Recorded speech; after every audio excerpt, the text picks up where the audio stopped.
Conociendo ya la visión que tienen los servicios de prevención propios, los servicios de prevención ajenos, podemos entonces ahora preguntarnos cuál es la opinión que tienen los expertos en el área. Para ello quiero dar la bienvenida a la profesora doctora Fuensanta Medina Domínguez, quien nos presentará los resultados del uso de la metodología Agile Delphi para identificar los mecanismos que ayuden a las personas trabajadoras a proteger la quinesfera. La profesora Medina Domínguez es profesora titular del Departamento de Informática de la Universidad Carlos III de Madrid, con una amplia carrera principalmente en el área de Ingeniería de Software y de Gestión del Conocimiento. Profesora Medina, bienvenida, tiene usted la palabra. Gracias por la presentación, buenos días. Bueno, pues durante toda esta sesión se ha estado hablando de la importancia que tiene que las personas trabajadoras tomen conciencia del espacio que ocupan. Y a continuación pues voy a presentar pues un estudio que hemos realizado en el que hemos querido escuchar qué es lo que tienen que decir los expertos en prevención de riesgos laborales sobre este tema. Para ello hemos utilizado el método Delphi, que es un método dinámico que se utiliza para suscitar el grado de consenso o visualizar los puntos de discrepancias entre personas expertas en una temática específica. Pues ya que se considera que la información relevante que acumula un grupo de expertos siempre es igual o mayor que la que tiene el conocimiento del experto de una sola persona, de un individuo. Las características principales del método Delphi son el anonimato, es decir, las personas que participan en este proceso no saben ni conocen qué otros expertos están participando. Es un proceso iterativo en el que los participantes emiten su opinión en varias iteraciones o rondas. Proporciona retroalimentación o feedback, es decir, entre una ronda y otra se informa a los expertos sobre las opiniones emitidas por el resto de expertos, para que ellos puedan reflexionar y pensar sobre sus propias contestaciones a esas mismas preguntas. Y aunque es un método en el que se basa en que los expertos den su opinión, es un proceso en el que se puede analizar de forma estadística. El proceso tiene 4 bloques principales. En el primero se define el objetivo del tema a tratar. En el segundo se selecciona el panel de expertos que van a participar en el proceso. En el tercer bloque es donde se hace la elaboración y el lanzamiento de los diferentes cuestionarios para conocer la opinión de los expertos. Y en el cuarto pues, se hace el análisis de los resultados que culmina con el consenso o no de los expertos sobre el tema estudiado. El método Delphi es un método que conlleva mucho tiempo, porque estos pasos que acabo de mencionar, aunque lo he explicado muy brevemente, son bastante densos, por lo que en el marco de la cátedra hemos adaptado el método para que sea más ágil y lo hemos denotado como Agile Delphi. A continuación voy a describir cuál ha sido el storyboard del estudio concreto que hemos llevado a cabo.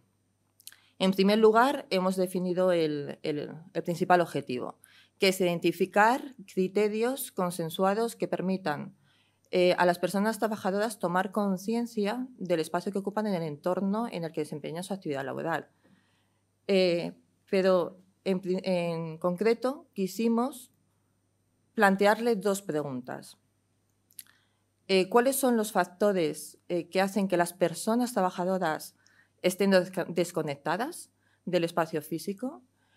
Y la otra principal pregunta que les hicimos es: ¿qué mecanismos consideráis que son necesarios para que las personas trabajadoras sean más conscientes? El método Delphi recomienda en general la participación entre 7 u 8, entre 7 como mínimo y 18 o 20 participantes. En nuestro caso concreto hemos contado con 13 expertos en prevención de riesgos laborales. 62% de ellos han sido mujeres y 38% hombres. Como se puede observar en la gráfica, más del 90% son mayores de 46 años. Este dato también nos pone en contexto del grado de conocimiento y experiencia de los expertos que han participado en el estudio. En este estudio hemos realizado 4 rondas. En la primera ronda les planteamos las dos grandes preguntas y queríamos escuchar que identificaran factores y mecanismos para que los trabajadores sean más conscientes. Una vez analizado las respuestas, les pedimos en la ronda 2 que priorizaran, pero además de que priorizaran, que justificaran su priorización y expusieran las razones de dichas valoraciones.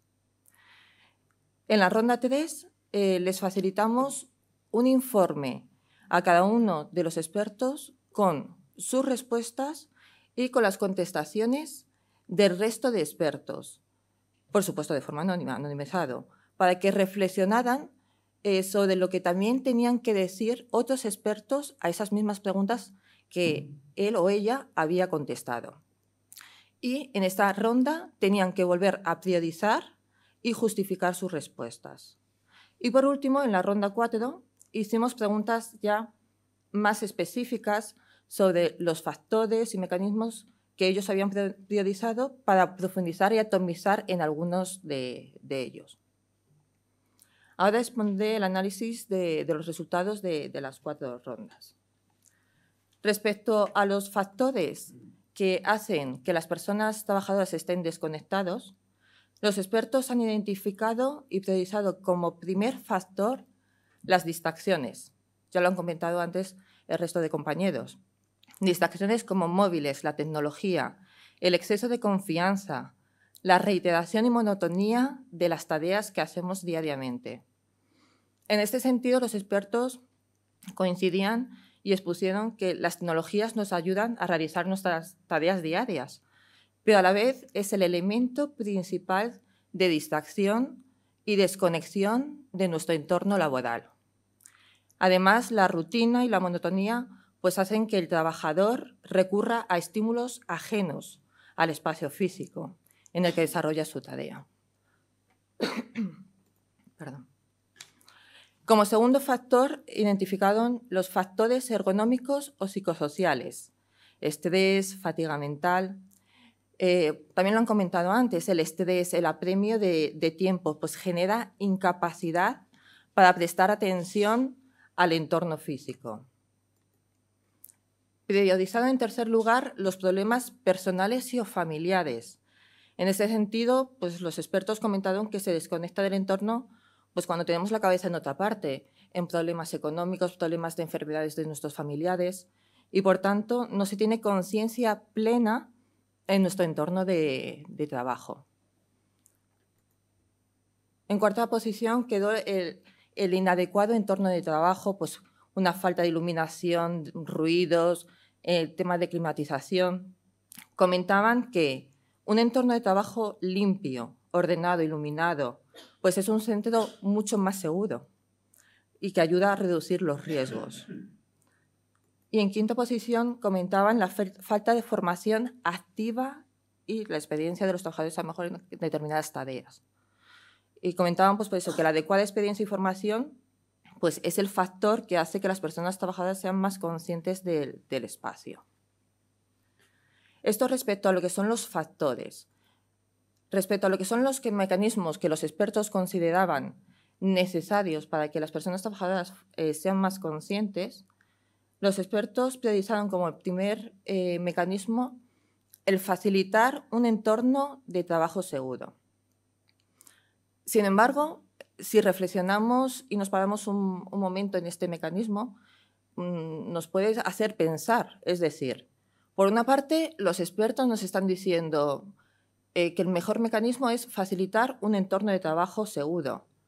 Pero, por otra parte, las organizaciones tienen que cumplir normativas y regulaciones existentes que garantizan un entorno de trabajo potencialmente seguro, ¿no? Entonces, les preguntamos, entonces, en este aspecto, en facilitar un entorno de trabajo seguro, ¿qué es lo que hay que mejorar? Ellos, lo primero, y bueno, también lo han comentado antes mis compañeros, lo que dijeron fue que hay que potenciar las campañas de concienciación de los riesgos dirigidas a las empresas y a las organizaciones. En este sentido, los expertos consideran que las empresas tienen que hacer un esfuerzo para lograr la integración de la prevención en todos los niveles jerárquicos. En segunda posición nos dijeron que los mecanismos de entrenamiento, para que las personas trabajadoras aprendan a mejorar mejor su espacio personal de seguridad. Justo en una de las opiniones de uno de los expertos, pues comentaba que la mejor prevención de nuestros comportamientos es que sean automáticos, es decir, que cuando nos montamos, igual que cuando nos montamos en un coche, instintivamente no lo piensas, te pones el cinturón de seguridad, pues que también se puede entrenar a los trabajadores para que aprendan a mejorar y que no haya riesgo en su entorno personal de seguridad, en un espacio personal de seguridad. En tercer lugar, comentaron las campañas de concienciación también de los riesgos, pero en este caso dirigidos también a los trabajadores. Y en cuarto y en quinto estaban el número de inspecciones y las normativas o regulaciones que también hay que ir adaptando pues, a las tecnologías y a los avances que pues, van existiendo día a día.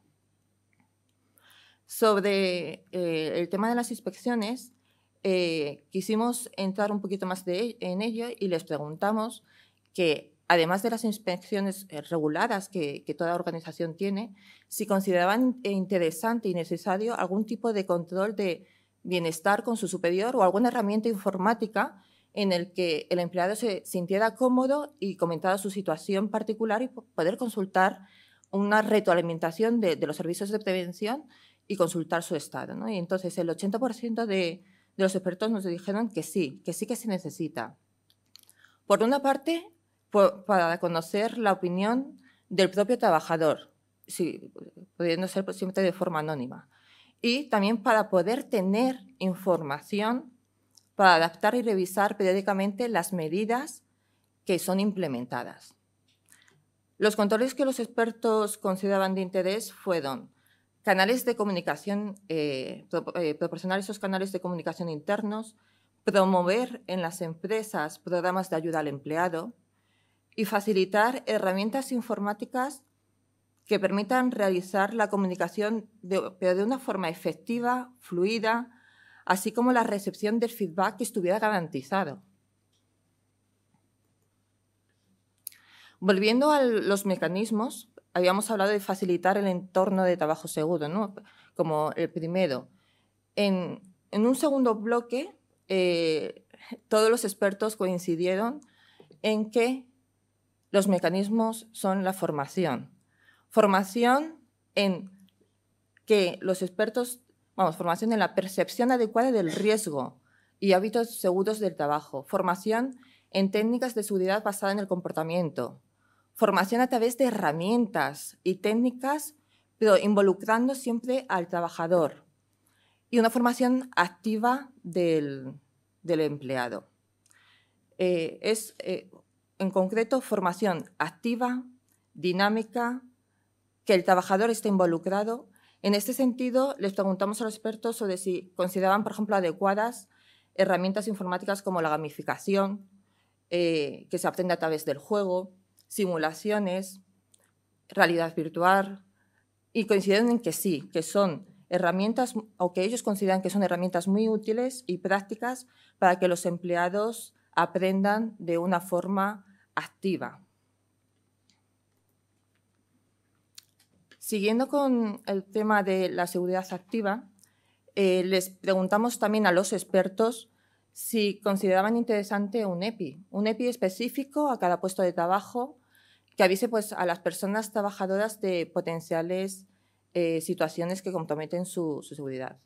En el 70% de ellos nos dijeron que sí, que lo consideran muy útiles y veían también un buen mecanismo para potenciar que el empleado fuera consciente.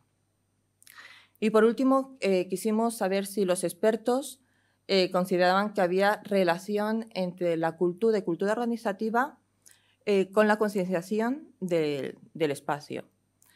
Un 80% de expertos sí considera que está relacionada con la cultura de cada uno de los trabajadores tienen en prevención de riesgos laborales.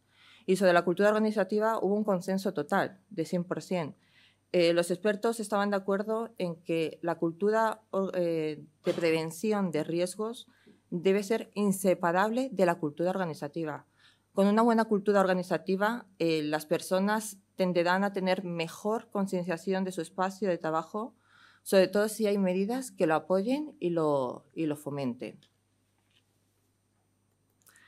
Como conclusiones del estudio Agile Delphi, pues podemos afirmar que entre los expertos en riesgos laborales hubo un consenso en que se necesitan campañas de concienciación a nivel organizativo, que se necesita formación y entrenamiento activo, que esté involucrado el empleado, así como necesidad de equipos de protección individual pues para proteger el espacio personal de seguridad de cada uno de los trabajadores.